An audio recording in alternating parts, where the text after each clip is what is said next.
Can you hear me, folks? Okay.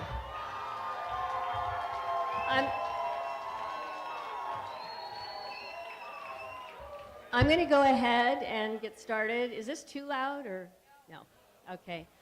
First of all, I want to start by saying that I'm proud that our students are concerned enough about faculty, staff, and their campus to be out here today to give us a message. So good for you guys.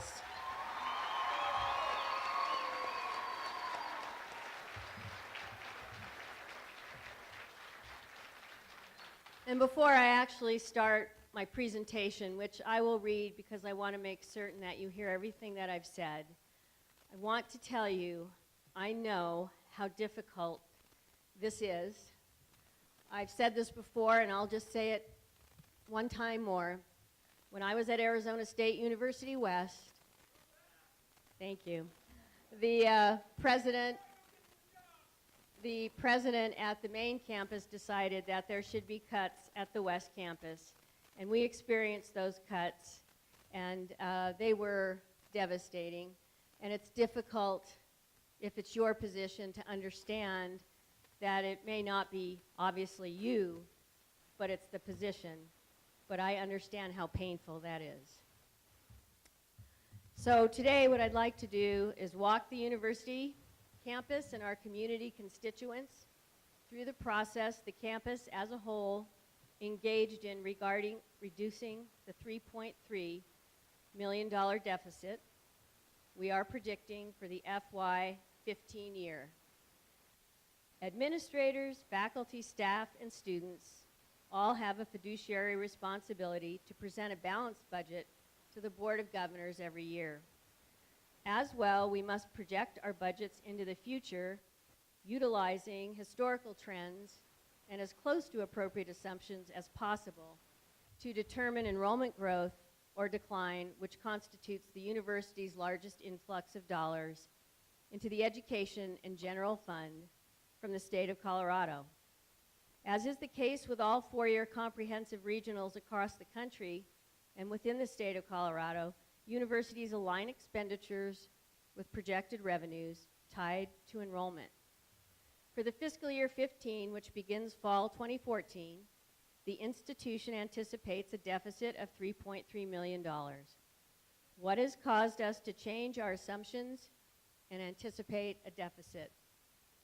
$2.5 million would have been available had the university imposed yet another 9% increase in tuition for this fiscal year, and the lack of that imposition will affect the budget for FY15. The Board of Governors, faculty, staff, and most importantly, our students last year recommended a 0% increase in tuition for FY14.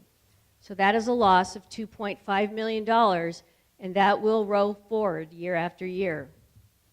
$850,000 would have been available if the tuition increase for FY15 had been a 9% increase, which we had projected, instead of the maximum 6%, which the governor recently imposed.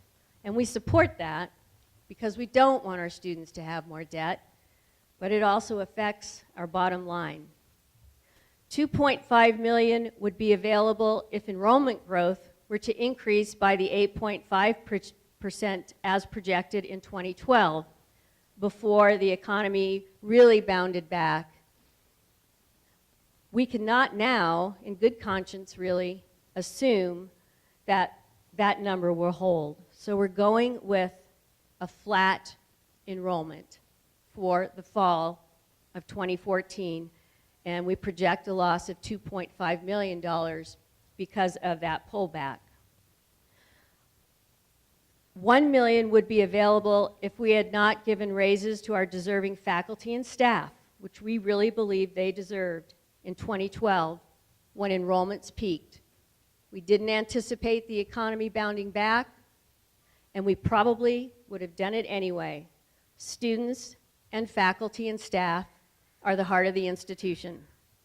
So The total projected deficit for FY15, because these roll over, is $6.8 million, not unlike what many other institutions are experiencing. And as I've said, if you just put in Google university budget cuts, you will read story after story after story like ours.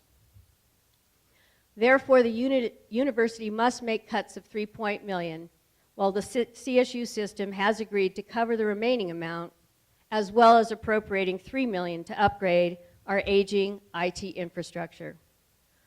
I would like to thank all of our colleagues who participated in this very difficult and painful process of administering cuts.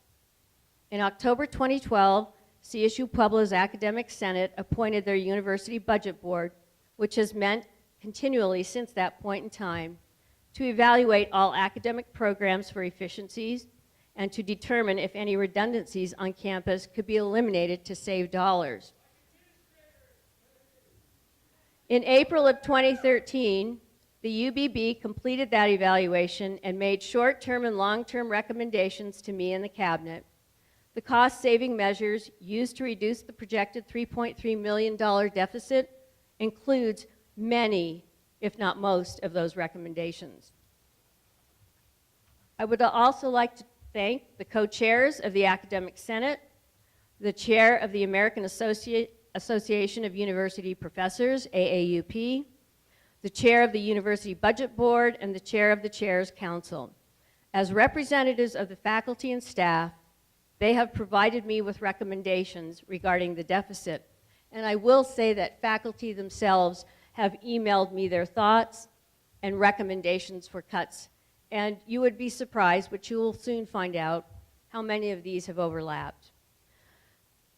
In an attempt to keep the integrity of academic programs and serve our students, the following measures will be taken to reduce the FY 2015 projected deficit.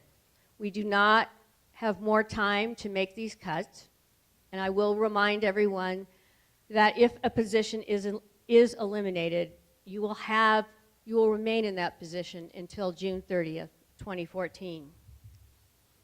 These recommendations, again, were given to me by representatives for the entire campus. Faculty will teach 12 credit hours per semester.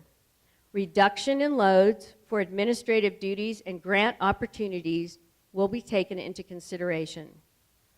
Operating dollars at the university will be cut by $400,000 after consultation with all units. 19 positions, which I have held vacant since I arrived here, will be eliminated. Those are vacant positions.